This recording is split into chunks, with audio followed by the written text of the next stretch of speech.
எல்லாருக்கும் good morning. இன்றைக்கி தான் சாமுக்கு சர்ஜரி பண்ணணும். கிளம்பிட்டு இருக்கோம். நாங்கள் ஹாஸ்பிட்டலுக்கு போயிடுவோம்.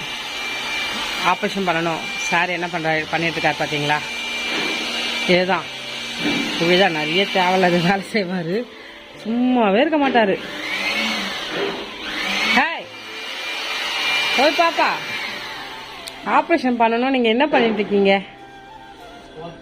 ஒர்க் பேச முடியல. ஓகே, நேற்று ரொம்ப பேசிட்டு ரொம்ப ஆட்ட போட்டார் ஒருத்தர். கொஞ்சம்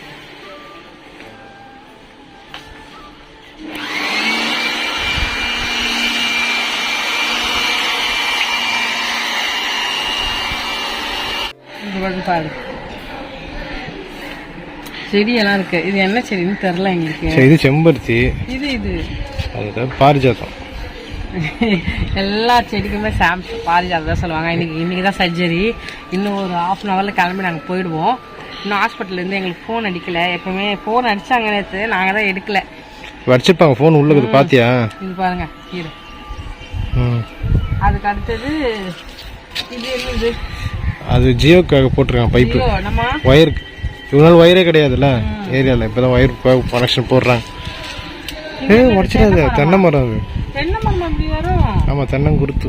இங்கே பாருங்க, அங்கே சாம் வேஸ்ட் வெங்காயம், சின்ன வெங்காயம் எல்லாம் கெட்டு போச்சு. அதை போட்டாரு. அது ஃபுல்லாகவே வளர்ந்துடுச்சு. அதுவும் அங்கே ஒரு மாங்காய் மரம் எங்கள் அங்கிள் போட்டாங்கன்னு நினைக்கிறேன். நான் தான் போட்டேன்னு நினைக்கிறேன். நீங்களாம் போடல, நட்டு வச்சிருக்காரு. வாங்கின்னு வந்து வளர்ந்தது கிடையாது, நட்டு வச்சாரு. அதுக்கடுத்து இந்த ட்ரெஸ் பாருங்க. இது எவ்வளோ தெரியுமா? 130 rupees இந்த ட்ரெஸ் மட்டும்.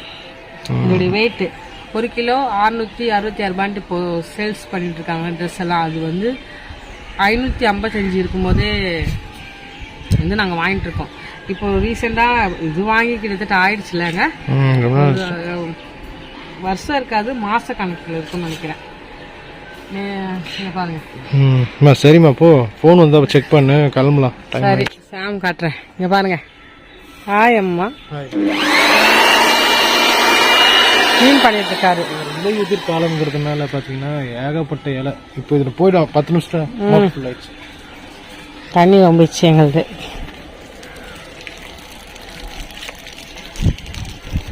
இது கீரை, ஒரு கீரை மரம். பார்த்தீங்களா எவ்வளோ குப்பை இலை. ஏன் களிமண் இருக்கு? நம்மளுடைய செடி எப்படி கிடக்கு பாருங்க. அதை எடுத்து ஏங்க அந்த ஸ்னேக் பிளான்ட் ஏங்க அப்படியே விட்டுட்டீங்க? ஏங்க ஸ்னேக் பிளான்ட் ஏன் அப்படியே விட்டுட்டீங்க? ஸ்னேக் பிளான்ட் ஏன் அப்படியே விட்டுட்டீங்க?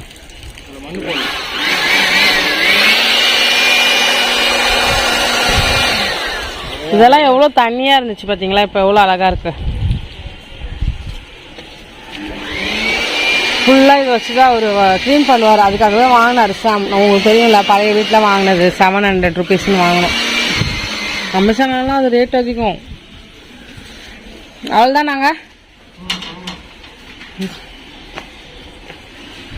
நான் தான் நம்ம ஹாஸ்பிட்டலுக்கு கிளம்பிட்டோங்க.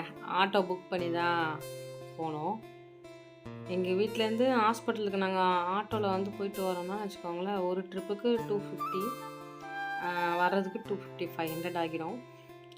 கொஞ்சம் லாங் தான். அதுக்கு அடுத்தது சாம் சொல்லிகிட்டே வர்றாரு, எனக்கு ரொம்ப பயமாக இருக்குமா, ரொம்ப பயமாக இருக்குமான்னு சொல்லிட்டு. நான் சொன்னேன், பயப்படாதீங்க, நீங்கள் எல்லா வழியும் தாங்கிப்பீங்க. இதெல்லாம் உங்களுக்கு ரொம்ப அசால்ட்டு. டாக்டர் போன வாட்டி உங்களுக்கு எப்படி புகழ்ந்தாங்க அப்படின்னு சொல்லிட்டு வந்தேன். அப்புறமா நாங்கள் ஜெபம் பண்ணிகிட்டே போனோம் ஆட்டோவில். ஏஸ்பா உங்களுக்கு பலன் தருவாங்க அப்படின்னு சொல்லிட்டு. ஏன்னா நம்மளை தாங்கிறது பார்த்திங்கன்னா ஏஸ்பா தான். நம்ம நல்லா ஜெபம் பண்ணி அந்த சூழ்நிலையை கடந்து வர்றதுக்கு அவர் தான் நமக்கு தைரியத்தை தராருல்ல.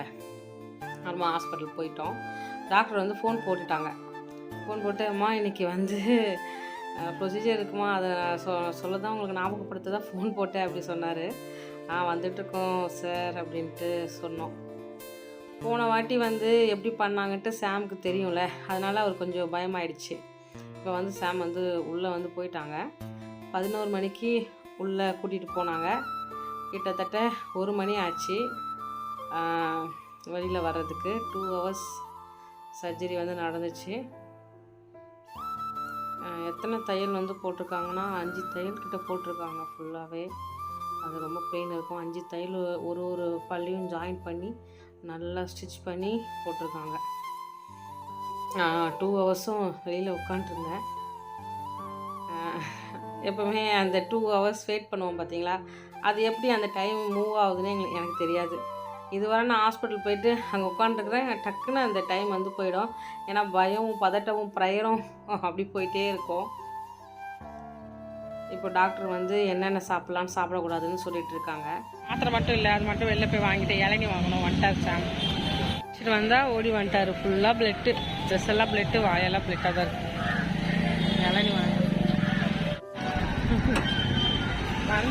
வந்து வாங்க வந்திருக்கோம். இப்போ பார்த்தாலே உங்களுக்கு தெரியும் எவ்வளோ வீக்கமாக இருக்குன்ட்டு. சரியான ஒரு வீக்கம், கண்ணமும் சரி வாயும் சரி. வாய் தான் சாம்க்கு வந்து பயங்கரமாக வீங்கி இருந்துச்சு. கொஞ்சம் வலிக்குதுமா அப்படின்னு வந்து சொல்லிட்டு வந்தார். எப்படியோ நல்லபடியாக ஆப்ரேஷன் வந்து முடிஞ்சிச்சு. வந்தோம். சாம்க்கு ஃபுல்லாக வீக்கம் அதிகமாக இருக்குது. 1 ஹவர் கழிச்சு தானேங்க, 1 ஹவர் கழிச்சு ஐஸ்கிரீம் சாப்பிட சொன்னாங்க. அதை இப்போ சாப்பிட்டுட்டு இருக்காருங்க. டிஷ்யூ பேப்பர் தரேன். அதனால் இப்போ சாப்பிட்டுட்ருக்காரு. என்ன பண்ணணும், தயிர் கொடுக்க சொன்னாங்க. அதனால் தயிர் ஊற்றி வைக்கணும்னு நான் நினச்சேன். அதை எப்படியோ மறந்துட்டேன். அப்புறமா இது ஒன்று வாங்கணும். இது வந்து பார்த்திங்கன்னா இது ரெண்டுமே சேர்த்து 100 ரூபா. அப்போலோவில் புதுசாக அவங்க ஓப்பன் பண்ணியிருக்காங்க போல். அதனால் நமக்கு இது 2 சேர்த்து 100 ரூபாய்க்கு தந்தாங்க. அதான் அம்மா சொன்னாங்க, எனக்கு ஒன்று வாங்கிட்டு வந்தியா அப்படின்னாங்க. ஐயோ போமா அப்படின்னு, 100 ரூபாய்க்கு தரதை விட்டுட்டு வந்துட்டியே அப்படின்னாங்க. அப்புறமா இளநி வாங்கிட்டு வந்திருக்கேன். 70 ரூபா இளநி. இது மட்டும் இப்போ வாங்கிட்டு வந்திருக்கோம். நம்ம தான் சாப்பிட்ணும். அம்மாவுக்கு சாப்பாடு கொடுத்துட்டு நான் சாப்பிட்டுட்டு சாம் ஃபுல்லாக ரெஸ்ட்டு தான் எடுக்கணும். இன்னும் கொஞ்சம் நேரம் கழித்து இது தயிர் கொடுக்கணும், மோர் அடித்து கொடுக்கணும், இளநியும் குடிக்கணும். இதெல்லாமே இன்றைக்கி சாம் ஃபுல்லாக குடித்து ஆகணும். லிக்விட் தான் கொடுக்க சொல்லியிருக்காங்க. ஐஸ்கிரீம் போடுறாரு பாருங்க. ஐஸ்கிரீம் நல்லா சாப்பிட்லான்ட்டு சொல்லியிருக்காங்க. அதனால் ஐஸ்கிரீம் மட்டும் இப்போ சாப்பிட்றாரு. ஃபுல்லாகவே 5 தையல் போட்டிருக்கு மொத்தம். இங்கேருந்து ஃபுல்லாகவே இது கொஞ்சம் வலி பெயின் இருக்குன்ட்டு இருக்காங்க. ஃபேஸ் எல்லாம் வீங்கும், அதனால் அது பார்த்து பயந்துடாதீங்கன்னு இருக்காங்க. ஸ்டிச்சிங் பிரிக்கிறதுக்கு வந்து நம்ம நெஸ்ஸு வர்ற சனிக்கிழமை போகணும். 7 நாள் கழித்து திரும்ப வர சொல்லியிருக்காங்க. பார்க்கலாம்.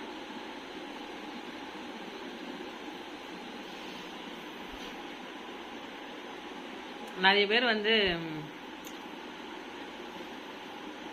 அம்மாவுக்கு மருந்து ஊற்றணும். இப்போ மருந்து ஊற்றிட்டு வரேன், ஹை ட்ராப்ஸ். அம்மா மணி 12 இல்லை 12 முடிஞ்சு 2 ஹவர் ஆகுது. 2 படுத்துக்கோங்க, இன்னும் 1 நிமிஷம் இருக்குது. படுங்க, கரெக்டாக இருக்கும்.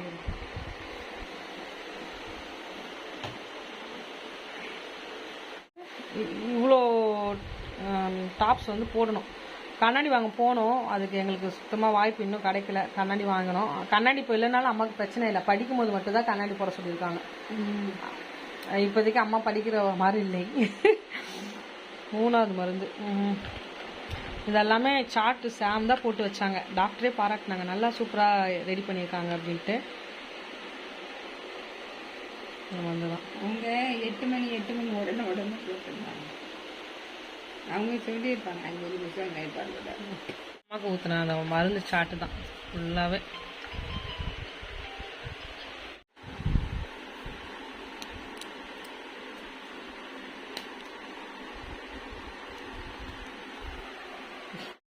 அன்றைக்கி சாப்பாடு வந்து பார்த்திங்கன்னா காலையிலே சாப்பாடு வடிச்சிட்டு போயாச்சு. முட்டையும் அவிச்சு வச்சாச்சு. வந்து நான் சாப்பிட்டேன். இதாகிடுச்சு. எங்கள் அம்மா அந்த இந்த வடையை பார்த்து ஃபீல் பண்ணுறாங்க. என்னம்மா சொன்னேன்? வடை என்ன வடைனா பச்சை பயிர் வடை. பச்சை பயிருக்கு வந்து நிலைமைய பாருங்க, எல்லாரும் அவிச்சு தான் சாப்பிடுவாங்க. மருமகன் வடையா ஆக்கி செஞ்சு தந்திருக்காரு. நல்லா தான் இருக்கு. பச்சை பயிருக்கு வந்த நிலைமைய பாருங்க, அழைச்சு சாப்பிட்டுக்காங்க. பச்சை பயிர் வடை, பச்சை பயிருக்கு வந்த நிலைமைய பாருங்க, வடை மாதிரி ஆயிடுச்சு. சூப்பரா தான் இருக்கு. ஆமா, சாயங்காலம் காப்பி குடிக்க செய்யலாம். ஆனா உப்பு மட்டும் சேர்க்கவே மாட்டாரு. உப்பு சேர்க்க கூடாது நாங்க எல்லாம். உப்பு மட்டும் எல்லாமே சப்புன்னு தான் இருக்கும். என்ன பண்றது? உப்பு நிறைய இருக்குமா? அதனால சாப்பிடுறேன். உப்பு நிறைய தான் இருக்கு, கரெக்டா இருக்கு. அவங்க உப்பு, இவங்க எல்லாம் உப்பு மாடா, உப்பு அள்ளி சாப்பிடுவாங்க. இவங்க சாப்பிடறதுக்கு சாப்பிட்டுனா இருந்துதான் கத்துக்கணும் உப்பு போட. இனிமே நான் வீட்டுக்கு போய் உப்பே போட மாட்டேன். உப்பு போடாம போயிட்டு ப்ரெஷர் எவ்வளவு இருக்குன்னு செக் பண்ணோம், பண்ணிட்டு உப்பெல்லாம் கம்மி பண்ணோம். உப்பு மாடு. பச்சை பயிறு ரொம்ப நல்லது, பல்லுக்கு உறுதி. பச்சை பயிறு ஊற வச்சு 3ஆவது நாள் எடுத்து முளை பொறி இருக்கும், அதை எடுத்து நம்ம சீனி போட்டு சாப்பிட்டோம்னா பச்சை பயிரை இந்த பல்லுக்கு ரொம்ப உறுதி. எங்களுக்கு கிளாஸ் எடுத்தாங்க, அதான் நான் சொல்றேன். சரி, நல்லா இருக்குல்ல? நல்லா இருக்கு. உப்பு வேணுமா? உப்பு உப்பு உப்பு தொட்டுட்டு வச்சு ஓரமா தொட்டு வச்சு சாப்பிடுங்க உப்பை. கரெக்டாக தான் இருக்கு. வீடியோஸ் வந்து பார்த்திங்கன்னா கலந்து தான் போட்டிருக்கோம். இப்போ வந்து பார்த்திங்கன்னா பப்பாளி பழமும் கொஞ்சம் வடையும் எடுத்துகிட்டு நான் வந்து எங்கள் பாட்டி வீட்டுக்கு வந்து நான் போகிறேன். சூப்பராக இருந்துச்சு அந்த பச்சை பயிறு வடை வந்து செம்ம டேஸ்ட்டாக இருந்துச்சு. இன்றைக்கி இப்போ வாய்ஸ் ஓவர் கொடுக்குறோம் பார்த்திங்களா, இன்றைக்கி கூட நான் ஃப்ரிட்ஜில் வச்சு அதை பொரித்து சாப்பிட்டேன் சாப்பாடுக்கு மதியானம். அவ்வளோ டேஸ்ட்டாக இருந்துச்சு. சாம் ஐடியா தான். பச்சை பயிர் நான் என்ன பண்ணிட்டேன்னா கிட்டத்தட்ட ஒரு 3/4 கிலோ கிட்ட ஊற போட்டுட்டேன். ஆனால் எனக்கு வெளியில் போகிற வேலை அதிகமாக இருந்ததுனால அதை சுத்தமாக நான் மறந்துட்டேன். ஃப்ரிட்ஜில் எடுத்து வச்சுருந்தோம், அதை அவிச்சு அப்புறமா அதை வந்து வடையாக்கியாச்சு. ரொம்ப டேஸ்ட்டாக இருந்துச்சு. போயிட்டு வரேன், பாய். ஆயா வீட்டுக்கு எங்கே நாங்கள் போகிறோம்? ஆயா வீட்டுக்கு நான் தான் போயிட்டு வந்தேன். எப்போவுமே வந்து பார்த்திங்கன்னா சாம் வந்து எங்கேயுமே விட மாட்டார், வண்டி கூட கொடுக்க மாட்டார். சர்ஜரி ஆனதுனால வண்டியை கொடுத்து அனுப்பிச்சிருக்கிறாரு, அவ்வளோதான். 2 days வந்து சாமுக்கு வந்து பார்த்திங்கன்னா நாங்கள் அந்த மிக்சியில் சாப்பாடு அரைச்சி அப்படி தான் நான் வந்து கொடுத்துட்ருந்தேன். இதில் வந்து நான் பூண்டு, சீரகம், தயிர், உப்பு எல்லாம் போட்டு மிக்சியில் அரைச்சி வந்து கொடுத்தேன். நல்லா இருக்குன்னு சொன்னார். அதுதான் சாப்பிட்ணுன்னு டாக்டர் வந்து சொன்னாங்க. எப்போவுமே சொல்கிறது தான், சாமுக்கு வந்து அந்த சிம்பத்தி பிடிக்கவே பிடிக்காது. சிம்பத்தியும் அது கிடையாது. அவருக்கு உடம்பு சரியில்லைனா நம்ம வந்து பயப்படுவோம்ல, ஐயோ ஏதாவது ஆகிட போகுது, ஸ்டிச்சிங் போட்டிருக்காங்க, சர்ஜரி பண்ணியிருக்குவேன் அப்படின்ட்டு. அவர் அதை வந்து கேரே பண்ண மாட்டார். இன்னும் வர அவருக்கும் எனக்கும் சண்டை தான் வந்துட்டுருக்கு. நீங்கள் அமைதியாக இருங்க, உட்காருங்க, அது பண்ணாதீங்க, இது பண்ணாதீங்கன்னா கேட்கவே மாட்டார். என்ன சொல்கிறது, நான் ஒன்றும் நோயாளி இல்லை சொல்லிவிட்டு சண்டை போடுவார். அதுதான் அவர் கரெக்டாக பண்ணுவார் சாம். இந்த விஷயத்தில் வந்து ரொம்ப பாராட்டணும் தான். சாமை பாராட்டினாலும் சில அட்வைஸ் எல்லாம் கேட்கணும். சார், அந்த டாக்டர் சார் வந்து சொல்லிட்டாரு, இவருக்கு எல்லாமே தெரியும், அவர் தன்னைத்தானே பார்த்துக்கிறாரு, நீங்கள் டோன்ட் வரி. போன வாட்டியே அவர் வந்து எல்லா வழியும் தாங்கிக்கிட்டாரு, சீக்கிரமாக எல்லாமே நல்லா ஆயிடுச்சு, நீங்கள் எதுவுமே ஒரி பண்ணுற வேலையெல்லாம் வேண்டாம் அப்படின்னு சொன்னார். அதனால் நானும் விட்டுட்டேன். பாய் பாய், குட் நைட். மணி 10 ஆயிடுச்சு. நான் தான் சாப்பிட போகிறேன். சாப்பிட்டுட்டு அவ்வளோதான், தூங்க போகணும்.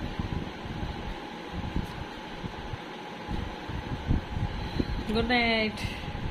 சாட்டர்டே vlog வீடியோ முடிஞ்சிச்சு.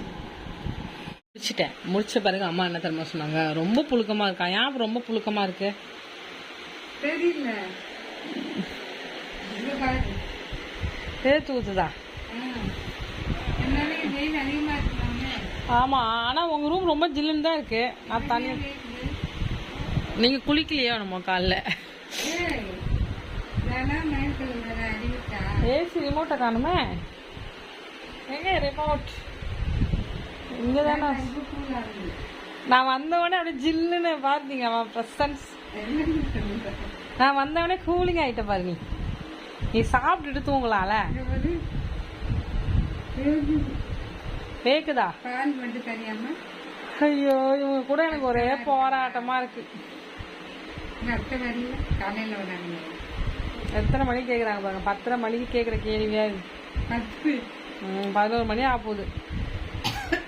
நீங்கள் தூங்குங்க, ஏசி போட்டு விட்றேன், கூலிங்காக ஆகிடும். ரிமோட் ஃபஸ்ட் கண்டுபிடிக்கலாம். பால் வேணுமான்னு கேட்டாங்க, பால் எடுத்துகிட்டு காய்க்கே போயிட்டேன். வேணாம் சொன்னாங்க, திரும்ப பால் எடுத்து நான் ஃப்ரிட்ஜில் வச்சுட்டேன். திரும்ப இப்போ பால் வேணுங்கிறாங்க. நான் இன்னும் சாப்பிட போகிறேன்.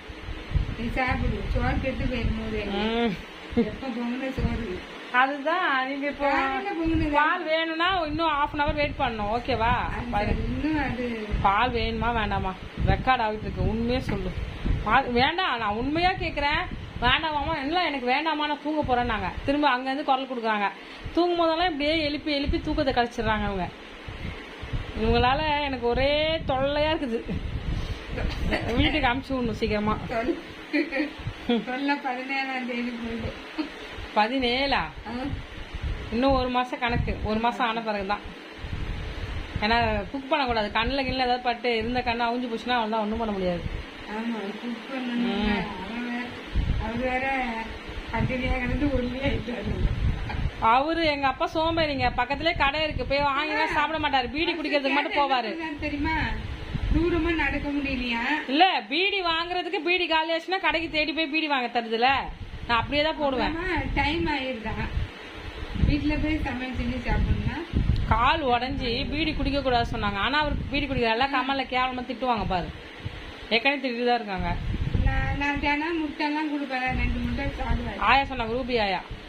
பீடி இவரு பீடி வாங்க போத்துறதுல கடைக்கு, அப்போ சாப்பிட தெரியணும். கடை 1000 கடை பக்கத்துல இருக்கு. சாப்பாடு கடை கிட்ட இல்லங்கிறாராமா. பொய்யா சொல்றாரு எங்க அப்பா. பக்கத்துலயே பிரிஞ்சி கடை இருக்கு. எத்தனை கடை இருக்கு. பிரிஞ்சி சோறு காலையில வாங்கி சாப்பிடுறாரு. இல்ல கடைலாம் இருக்குது. மாதவத்துல கடை இல்லைன்னு சொல்லாத. எனக்கு இப்ப ரொம்ப கோவம் வந்துடும். பயங்கரமா திட்டிடுவேன். நான் வீடியோ கட் பண்றேன். கட் பண்ணி போடி. நல்லா புருஷனுக்கு ஜாலரா அடிப்பாங்க இவங்க. சாப்பாடு வேணுட்டாங்க, சாப்பாடு வச்சுக்கிடுவோம். உம்மை விடனா வேற யாரை நம்புவேன்? உம்மை விடனா வேற யாரை நம்புவேன்? ஆதரவாய் வந்திரே, கரவெடுத்து நடத்தி சென்றேன். ஆதரவாய் வந்திரே, கரவெடுத்து நடத்தி சென்றேன். உம்மை விடனா வேற